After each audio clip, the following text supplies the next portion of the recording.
Dear students, my name is Abhishek Gupta from Bharti group of colleges दूर। और आज हम BTech agriculture for third year for first semester, subject आपका building construction and cost estimation, जिसका code आपका EB5312, ठीक है। जिसमें आज हम डिस्कस करने वाले हैं लेक्चर नंबर 11 है। इसमें आज भी हम टिम्बर डिस्कस करेंगे, ठीक है। इसके पहले वाले भी लेक्चर में हमने टिम्बर डिस्कस किया था, बट वहाँ पे हमने क्या देखा था, टिम्बर का हमने क्लासिफिकेशन किया था, ठीक है। 3 भागों में, कौन कौन से, स्टैंडिंग, रफ एंड कन्वर्टेड, ठीक है। ये 3 टाइप के हमने टिम्बर्स देखे थे। देन उसके बाद हमने क्या किया था, क्लासिफिकेशन ऑफ ट्रीज देखा था। कौन कौन से क्लासिफिकेशन, एक्सोजीनियस और एंडोजीनियस, ठीक है। जिसमें हम इंजीनियरिंग पर्पस के लिए हम कौन सा टिम्बर यूज़ करते हैं, एक्सोजीनियस। इसको भी हमने फर्दर क्लासीफाई किया था। देन क्लासीफाई करने के बाद हमने क्या देखा था, माइक्रो स्ट्रक्चर्स देखा था, जिसमें हमने बार्क, एनुअल रिंग्स, ठीक है, pith, medullary rays, hardwood, sapwood, cambium layer, ये सब डिस्कस किया था। फिर उसके बाद हमने क्या देखा था, आपका एनुअल रिंग्स के बारे में समझा था। एनुअल रिंग्स क्या होता था, आपका एनुअल रिंग्स को हम काउंट करके किसी भी वुड्स की या टिम्बर्स की हम एज बता सकते थे, ठीक है। देन उसके बाद हमने क्या देखा था, सीजनिंग देखा था। देन उसमें हमने कुछ मेथड्स को डिस्कस किए थे, सीजनिंग प्रोसेस के मेथड्स को, जिसमें हमने 2 टाइप के सीजनिंग्स देखे थे। कौन कौन से, आर्टिफिशियल और नेचुरल्स, ठीक है। इसके भी कुछ मेथड्स थे, ठीक है। क्या क्या मेथड्स थे, नेचुरल तो नेचुरली होता था, बट आर्टिफिशियल में हमने बॉइलिंग्स देखा था, इलेक्ट्रिकल वाला देखा था, केमिकल्स देखा था, ठीक है, और क्लीन वाला देखा था। तो ये सब क्या हो गया आपके सीजनिंग्स। आज हम इन्हीं सीजनिंग को किसी के रिस्पेक्ट में हम इसको डिस्कस करेंगे, समझेंगे, ठीक है, और कंपेयर करेंगे। तो देखो, एक साइड हमने कॉलम बनाया नेचुरल सीजनिंग का और एक साइड हमने आर्टिफिशियल सीजनिंग का कॉलम बनाया हुआ है, ठीक है। जिसमें आपका पहला है, देखो, मॉइस्चर कंटेंट से जब हमने इसको कंपेयर किया, मतलब कि क्या, नेचुरल सीजनिंग में जो मॉइस्चर कंटेंट बहुत ही डिफ़िकल्ट है, 15 से 18% के भी नीचे लाना, ठीक है, मॉइस्चर कंटेंट को। आर्टिफिशियल सीजनिंग में क्या होता है, हम किसी भी डिजायर्ड लेवल तक हम मॉइस्चर कंटेंट को रिड्यूस करा सकते थे।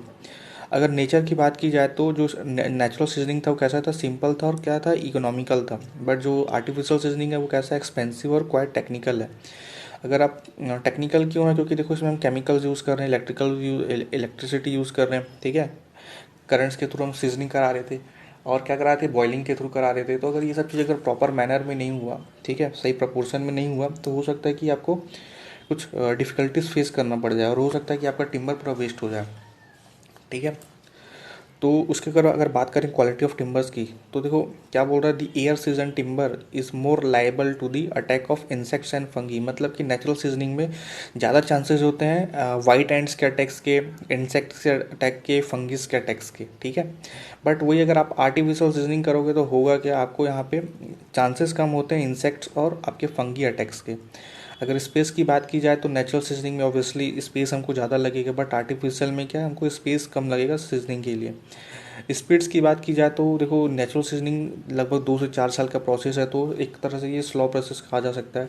बट आर्टिफिशियल सीजनिंग में क्या था, हम डिफरेंट डिफरेंट केमिकल्स और इलेक्ट्रिसिटी की मदद से हम क्या रहते हैं, प्रोसेस को बहुत फास्ट करा लेते, इसलिए ये क्या हो गया, क्विक प्रोसेस हो गया।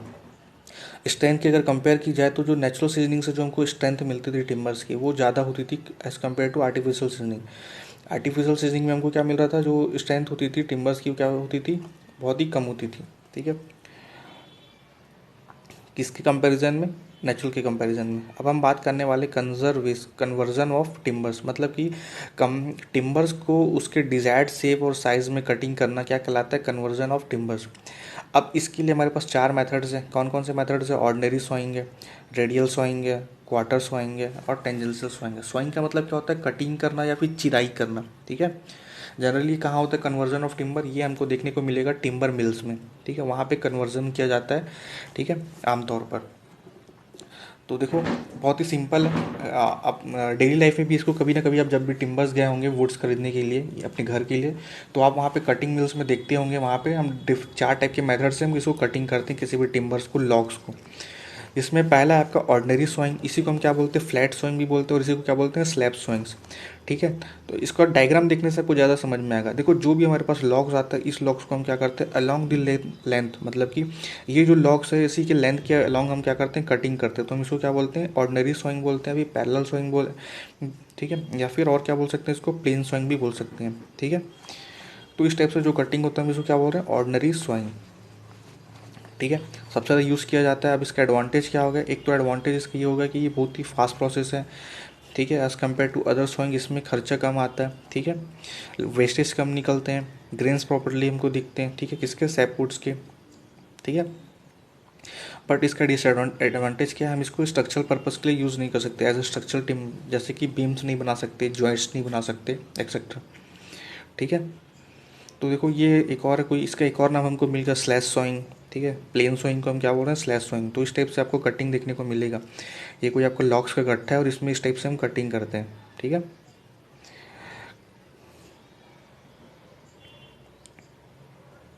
नेक्स्ट आपका रेडियल स्विंग। रेडियल स्विंग्स मतलब कि क्या, देखो हमारे पास ये कोई क्रॉस सेक्शन है किसका, आपके ट्रीज का। इस ट्रीज में देखो ये जो ये वाला जो रेस दिख रहा है आपको, ये मेडुलर रेस, ठीक है।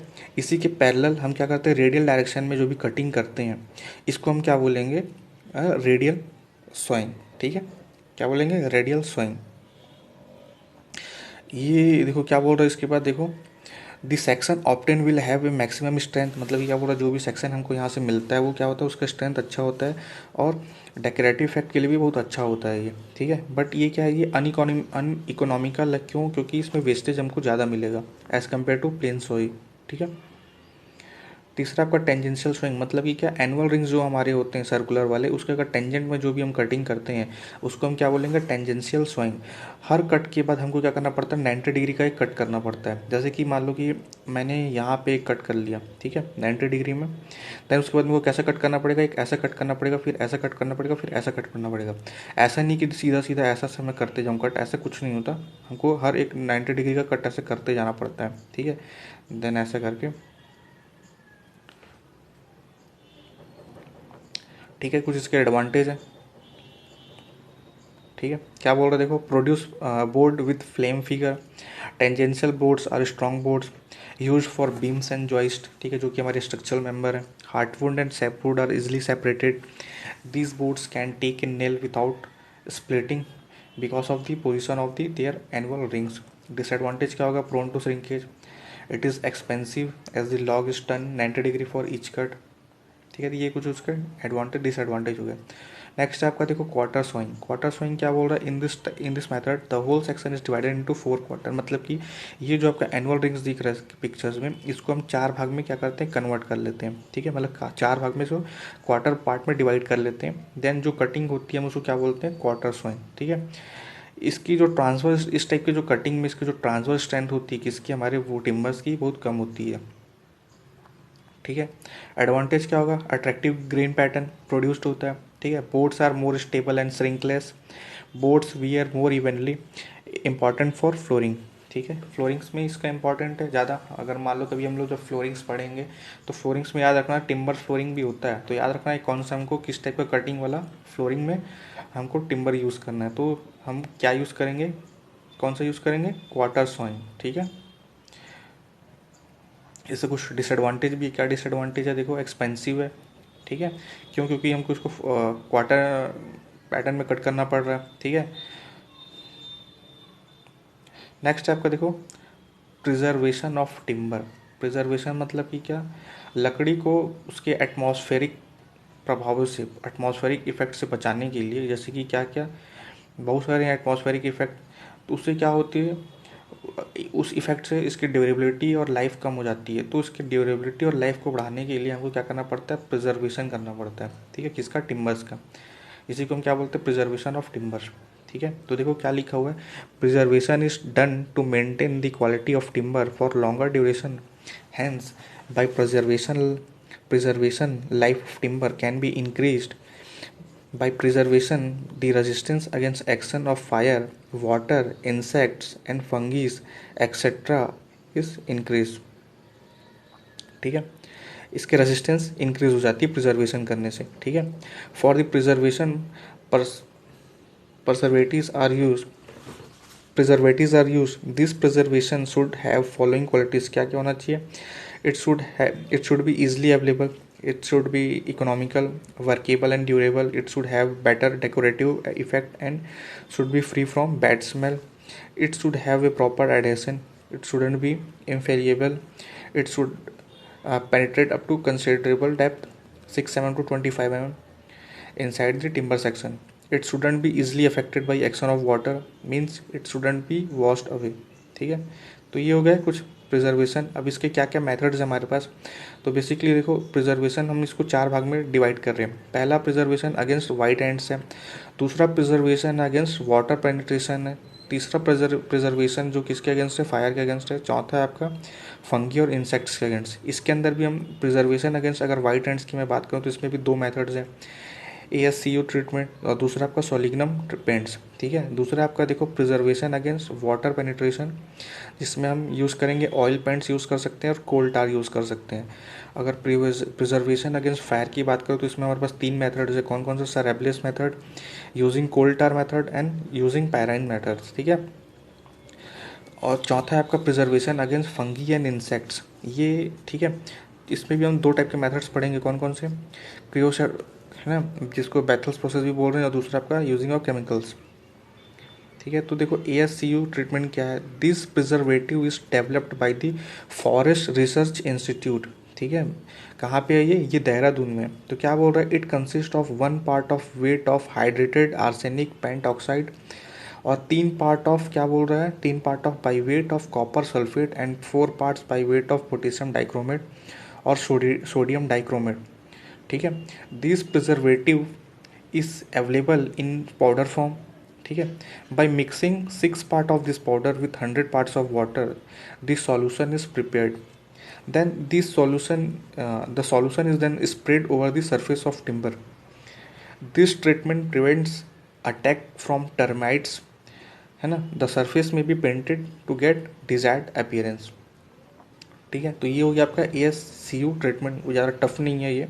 ठीक है, नेक्स्ट है आपका सोलिग्नम paints. These are also having a resistance against action of white ants, and color pigments can be added in these paints for better decorative effects. तो ये हो गया आपका सोलिग्नम पेंट्स। तीसरा आपका प्रिजर्वेशन है अगेंस्ट वाटर पेनिट्रेशन, जिसमें वो ऑयल पेंट्स भी यूज़ कर सकते हैं। It give better resistance against action of water and the life of timber increases. It can also be use in any colours. ठीक है, coal tar, it also having a water resistance but it is less preferred because of bad smell and bad decorative effects. Then next step है preservation against fire. पहला जिसमें sir Abel's process. In this method, coating of sodium silicates and lime is applied on the surface of the timber. ठीक, next step है coal tar. Using coal tar, coal tar also provide fire resistance. The application of coal tar on the surface of timber is tarring. Using pyrene, the chemical having a fire resistance called pyrene. ठीक है, example borax, boric acid, ammonium phosphate, sodium arsenate. ठीक है, ये सब क्या हो गया, इसके कुछ एग्जाम्पल्स हो गए केमिकल्स के। नेक्स्ट है आपका fire preservation against fungi and insects. ठीक है, इसमें बैथल्स प्रोसेस डिस्कस करेंगे। This process is creosote oil is applied on the surface of the timber. ठीक है, और ये कहाँ पे रखा जाता है, एक इनक्लोज चैम्बर में रखा जाता है जहाँ का टेम्परेचर 50 डिग्री सेल्सियस होता है। ठीक है, और यहाँ पे जो प्रेशर अप्लाई होता है लगभग कितना होता है, 0.7 to 1 न्यूटन पर mm²। ठीक है, कैरोसेटिंग क्या है, एक बहुत ही इफेक्टिव मेथड है। ठीक है, ये क्या करता है, इंक्रीज करता है टिम्बर की लाइफ को। ठीक है, कितना कर देता है, लगभग अप्रॉक्सीमेटली डबल कर देता है लाइफ। ठीक है, it is use in a preservation of wooden pile, है ना, और रेलवे स्लीपर्स में भी इसका यूज़ किया जाता है उसके लाइफ को बढ़ाने के लिए। ठीक है, और कहाँ भी यूज़ कर सकते हैं हम, पोल्स वोल्स में जहाँ भी यूज़ होता है ये टिम्बर, हम वहाँ पे भी इसका यूज़ करते हैं। ठीक है, नेक्स्ट आपका यूजिंग केमिकल्स, कौन से केमिकल्स, और इसमें आपका कॉपर सल्फेट है। ठीक है, जिसको हम ब्लू वाइट्रॉल भी बोल रहे हैं, जिंक क्लोराइड है, मैग्नीशियम क्लोराइड है, एंड सोडियम फ्लोराइड। ठीक है, ये क्या करते हैं, रेजिस्टेंस ऑफर करते हैं। ठीक है, किसको बचाने के लिए, इंसेक्ट्स और फंगी से बचाने के लिए। ठीक है, अब बात कर लेते हैं इसकी प्रॉपर्टीज़ की। तो टिम्बर के क्या क्या प्रॉपर्टीज़ होते हैं, ये एग्जाम में पूछ सकता है। तो प्रॉपर्टीज़ ऑफ गुड टिम्बर सार क्या है, कलर कैसा होना चाहिए, इट शुड भी यूनिफॉर्म होना चाहिए। ऑडोर मतलब कि इसमें से कोई ऑडोरनेस नहीं आना चाहिए। ठीक है, ठीक है, कैसा होना चाहिए, प्लेजेंट होना चाहिए और फ्रेशली आना चाहिए इसमें स्मेल। ठीक है, गैस ऑडोर। ठीक है, उसके बाद साउंडनेस। ठीक है, अब अगर कभी भी अगर हम टिम्बर्स को अगर हमारे इसको जब भी हम नॉक करेंगे तो नॉक कैसा आना चाहिए, एकदम रिंगिंग साउंड आना चाहिए। ठीक है, तो अगर अगर रिंगिंग साउंड आ रहा है तो हमारा कैसा टिम्बर अच्छा है। टेक्सचर कैसा होना चाहिए, टेक्सचर फाइन होना चाहिए, एक बराबर होना चाहिए, समान होना चाहिए, इवन होना चाहिए, ठीक है। ग्रेन्स कैसा होना चाहिए, ग्रेन्स प्रॉपर एकदम क्लोज क्लोज हों, तो जितने तक क्लोज होंगे उतनी अच्छी उसकी स्ट्रेंथ होगी, ठीक है। नेक्स्ट आपका क्या, डेंसिटी कैसा होना चाहिए, higher higher the density stronger the timber, मतलब कि जितनी ज़्यादा उसकी डेंसिटी होगी उसकी उतना ज़्यादा वो स्ट्रॉन्ग होगा। हार्डनेस कैसा होना चाहिए, हार्डनेस कैसा होना चाहिए, स्ट्रॉन्ग अच्छा होना चाहिए, ताकि क्या हो सके, ये ड्यूरेबल हो सके, ठीक है। नेक्स्ट आपका देखो warping, good timber do not warp under the changing environmental condition. जैसे कि अगर इन्वायरमेंट कंडीशन चेंज होता है, जैसे कि अगर आमतौर पर जिस घर में भी लकड़ी का दरवाज़ा लगा हुआ होता है, देखना बरसात के टाइम पे वो हल्का सा बेंड हो जाता है, तो ये होता है वार्प, इसको बोलते हैं वार्पिंग इफेक्ट। तो ऐसा होना नहीं चाहिए अच्छे टिम्बर्स में, ठीक है। टफनेस शुड भी कैसा होना चाहिए, किसी भी तरह के शॉक लोड्स जब भी आए उसके ऊपर तो वो कैपेबल हो उसको रेसिस्ट करने के लिए, ठीक है। एब्रेशन, ठीक है, और वियर एंड टियर को रेसिस्ट करने वाला होना चाहिए, तो उसको हम एब्रेशन टेस्ट चेक करते हैं, ठीक है।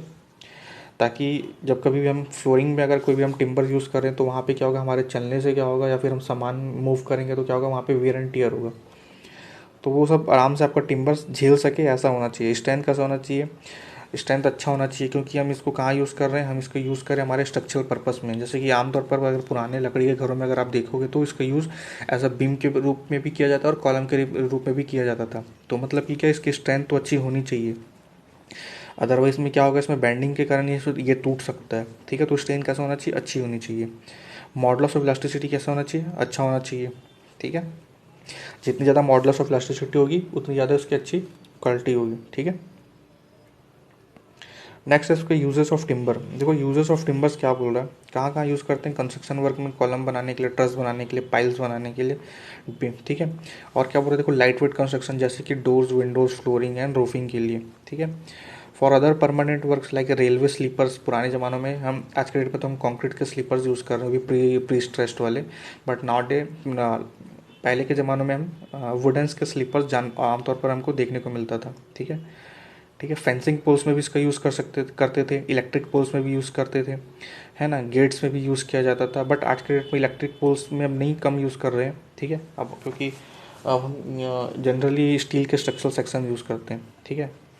For temporary construction like square folding, मतलब कि जब हमको कास्ट करना पड़ता है, स्लैब कास्टिंग करना है या फिर हमको कॉलम कास्टिंग करना है, बीम कास्टिंग करना है, तो उन कास्टिंग के लिए जो हमको फॉर्मवर्क लगता है या फिर जो भी हम वहाँ पे कास्टिंग के टाइम पे यूज़ करते हैं मोल्डिंग के लिए, तो वहाँ पे हम इसका यूज़ करते हैं, किसका, टिम्बर्स का।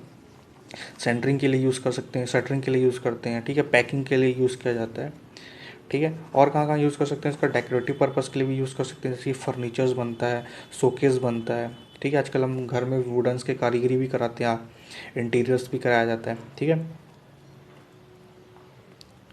ठीक है। आज और जैसे कि इसका बसेस में भी यूज़ होता है, लॉरीज में भी यूज़ होता है, ट्रेन्स में भी यूज़ होता है, बोट्स में भी इसका यूज़ होता है, ठीक है, बॉडी बनाने के लिए, ठीक है। और क्या बोल रहे, देखो इंडस्ट्रियल यूज़ क्या क्या है, पल्प जैसे कि पेपर्स बनाने के लिए, ठीक है, कर्ड्स बनाने, कार्डबोर्ड बनाने के लिए, वॉलपेपर्स बनाने के लिए, ठीक है। और क्या क्या है इसका, स्पोर्ट्स का सामान, जैसे कि आप क्रिकेट्स का बैट देखे होगे या हॉकी स्टिक्स देखे होगे, तो ये सब किसका बना हुआ होता है, वुड्स का ही बना होता है। इसके अलावा हम इसका यूज़ म्यूज़िकल इंस्ट्रूमेंट्स बनाने के लिए भी करते हैं, ठीक है। अब बात कर लेते हैं इसके डिफेक्ट्स के। डिफेक्ट्स इन टिम्बर, कितने टाइप के डिफेक्ट्स होते हैं, तो बेसिकली इसमें हम इसके सोर्स के आधार पे इन डिफेक्ट्स को हमने क्लासीफाई किया, जिसमें आपका पहला आपका नेचुरल सोर्स है, दूसरा आपका डिफेक्ट ड्यू टू सीजनिंग है। सीजनिंग के कारण मतलब कि क्या, जब हम मॉइस्चर कंटेंट रिड्यूस करते हैं तो उसके कारण क्या डिफेक्ट आता है। देन उसके बाद क्या है, कन्वर्जन, मतलब कि जब हम कन्वर्ट करते हैं हमारे टिम्बर्स को किस में, हमारे कोई भी डिजायर्ड शेप या साइज़ में जो हमको यूज़ करना है, तो उसके कारण क्या डिफेक्ट्स आता है। एंड देन लास्ट है आपका ड्यू टू फंगी, मतलब कि फंगी इंसेक्ट के कारण जो डिफेक्ट्स आता है, ठीक है। तो ये बेसिकली सोर्स है डिफेक्ट्स के। अभी नहीं कोई हम डिस्कस करेंगे, जिसमें आपका पहला है नेचुरल डिफेक्ट। क्या बोल रहा, देखो पहला इसमें ड्रैक्सीनेस, क्या बोल रहा, the presence of white decay spot inside the timber is known as ड्रैक्सीनेस, ठीक है। ये आपको देखो पेड़ में एक ना वाइट वाइट पैचेस टाइप का दिख रहा होगा, ठीक है, तो ये क्या है, आपका ड्रैक्सीनेस है, ठीक है। नेक्स्ट है आपका क्या है, नॉट्स। नॉट्स क्या होता है, due to removal of branches at the origin of branch a defect is found due to which the strength of cross section reduce. देखो जहाँ पे भी नॉट्स आएगा, नॉट्स आप देखे भी होगा, आपको याद होगा, ठीक है। देखो इस टाइप से ये जो ब्लैक पोर्शन दिख रहा है ये होता है नॉट्स। ये जब भी नॉट्स आता है तो आपका जो स्ट्रेंथ होती है वो रिड्यूस हो जाती है, ठीक है, किसका, आपके टिम्बर्स का, ठीक है। तो ये नॉट्स बहुत ही बेकार चीज़ होता है, अच्छा चीज़ नहीं होता, ठीक है। इसी को ही क्या बोला जाता है, इस ब्लैक पोर्शन को ही नॉट्स बोला जाता है, और आमतौर पर हमको देखने को मिल जाता है पेड़ों में। ये डार्क कलर का होता है जनरली, ठीक है। इसके बाद आपका इसी में ही है ट्विस्टेड फाइबर। ट्विस्टेड फाइबर मतलब कि देखो आपका, देखो पाइप जो ये जो आपका पेड़ दिख रहा है, आपका ट्रीज दिख रहा है, क्या होता है जब ये यंग एज में होता है तो क्या होता है, ड्यू टू विंड के कारण क्या होता है, ये थोड़ा सा इसमें टॉर्सन की तरह, मतलब कि मरोड़ आ जाता है। मरोड़ के कारण क्या होता है, इसके जो ग्रेन्स होते हैं वो भी क्या हो जाते हैं, मरोड़ हो जाते हैं, टॉर्स हो जाते हैं, ठीक है, ट्विस्ट हो जाते हैं। तो उसी को क्या बोल रहा है, twisted fibre. If the trees is affected by twisting in its young age, then grains will be twisted in nature. Due to twisted grains sawing will be difficult, मतलब कि स्वाइंग के टाइम पे हमको बहुत ही ज़्यादा डिफिकल्टीज आएगा। बट ये जो ट्विस्टेड फाइबर वाले, ये जो इस टाइप के जो मेंबर्स होते हैं, हम इसका यूज़ कर सकते हैं हमारे ऐसे कॉलम के रूप में, ठीक है। ये बहुत अच्छे स्ट्रेंथ प्रोवाइड करते हैं हमको, ठीक है। नेक्स्ट आपका देखो, नेक्स्ट आपका डिफेक्ट्स है सेक्स, ठीक है। एक तरह के ये बहुत ही फाइन क्रैक्स होते हैं, ठीक है। जनरली अगर आप क्रॉस सेक्शन व्यू देखोगे, मतलब कि अगर आप माइक्रो स्ट्रक्चर्स उठाओगे तो देखना कभी कभी हमको उसमें क्रैक्स देखने को मिलेंगे, ठीक है। तो वो क्या क्या कहलाते हैं, सेक्स होते हैं, सेक्स कहलाते हैं, ठीक है। नेक्स्ट है आपका, देखो क्या है, defect due to seasoning. Seasoning के कारण क्या क्या डिफेक्ट आते हैं, तो क्या बोला, देखो due to improper seasoning defects में occur in the timber section. क्या क्या है डिफेक्ट्स, जिसमें पहला आपका बो, मतलब कि bending along the length, cup bending along the width, warping bending along the both, मतलब कि इसका एग्जांपल आप लोग ले सकते हो रोटी का, ठीक है। नेक्स्ट आपका ट्विस्टिंग, मतलब कि डिफरेंशियल बेंडिंग, स्प्लिटिंग मतलब कि क्रैक, ठीक है। देखो इसका एग्जांपल देख लो, ट्विस्टिंग, बो, कप एंड क्रॉक, ठीक है, ऑल्सो नोन एज स्प्रिंग्स, ठीक है। तो ये उसके क्या होगा। इसके बाद नेक्स्ट आपका डिफेक्ट ड्यू टू कन्वर्जन, ठीक है। कन्वर्जन के कारण क्या क्या डिफेक्ट्स आ जाते हैं, due to improper methods of conversion defect में भी occur in the finish section of timbers, ठीक है। जैसे कि ये आपको दिख रहा है, पहला आपका इसमें टॉर्न ग्रेन्स, दूसरा आपका क्या, डायगोनल ग्रेन्स, ठीक है। टॉर्न ग्रेन्स कैसा दिखाई देगा आपको, जब कभी भी हो सकता है कि आपके लकड़ी के ऊपर कुछ उस इक्विपमेंट्स के कारण, कुछ उसमें ये कटिंग टूल्स के कारण क्या हो सकता है, उसमें जो भी सरफेस है वो थोड़ा सा डैमेज कर जाए तो हम उसको क्या बोलेंगे, टॉर्न ग्रेन्स, ठीक है। नेक्स्ट आपका डिफेक्ट ड्यू टू फंगी, तो इसमें भी हम फंगी के कारण क्या होता है, फंगी अटैक्स के कारण आपका ये सड़ने लग जाता है, आपका क्या, लकड़ियाँ सड़ने के बाद वो पाउडर फॉर्म में धीरे धीरे कन्वर्ट होने लगता है, तो हम उसको क्या बोल रहे हैं, डिफेक्ट ड्यू टू फंगी, उसके लिए, ठीक है। तो ये, तो इसमें भी हम क्या क्या देखें, ब्राउन रूट है, ठीक है। दूसरा आपका क्या है, इसमें वाइट रूट है, ड्राई रूट है, ठीक है, वेट रूट है, हार्ड रूट है। तो ये सब क्या हो गया, डिफेक्ट्स हो गए। तो ज़्यादा इसमें अपने को डिस्कस नहीं करना है, क्योंकि बस अपने को जानना है क्या क्या डिफेक्ट्स होता है, ठीक है। जनरली आपके एग्जाम में क्वेश्चन कहाँ से आएगा, आपकी प्रॉपर्टीज़ पूछ सकता है, आपके एग्जाम में टिम्बर्स के प्रॉपर्टीज़ क्या हो सकता है, ठीक है। एक अच्छी क्वालिटी का टिम्बर जो हमको कंस्ट्रक्शन पर्पस में यूज़ करना है तो उसके बारे में पूछ सकता है आपको, ठीक है। और इसके क्लासिफिकेशन पूछ सकता है, और इसके माइक्रो स्ट्रक्चर से रिलेटेड आपसे क्वेश्चन पूछ सकता है कि क्या होता है मॉडुलर रिंग्स, क्या होता है एनुअल रिंग्स, क्या होता है। तो यहाँ से जनरली क्वेश्चन आएगा, बट हम लोगों ने सारा चीज़ें कवर कर लिया है, हमको जितना रिक्वायरमेंट था हमने उससे ज़्यादा ही पढ़ लिया, ठीक है। ठीक है, थैंक यू।